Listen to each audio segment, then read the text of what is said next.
জামাতের সাথে আপনাদের জোটকে কিভাবে আপনারা এক বাক্সের ইসলামী জোট বলতে পারেন? মানুষকে প্রতারণা ছাড়া আর কিচ্ছু নয়।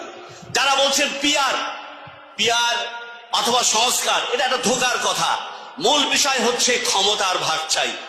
17টা বছর দেখেছি আওয়ামী লীগের রস খেয়েছেন, আজকে তারা দেখছি জামাত ইসলামের সাথে এত মহরম দহরম।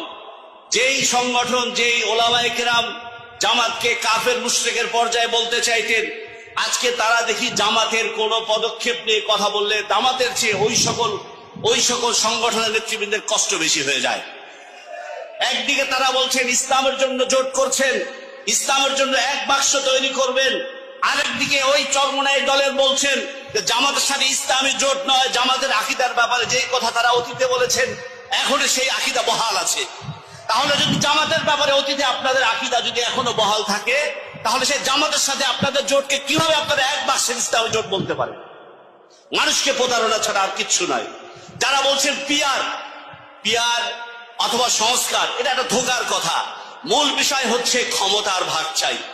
কোটার বিরুদ্ধে আন্দোলন হয়েছিল, ওনারা পিয়ারের নামে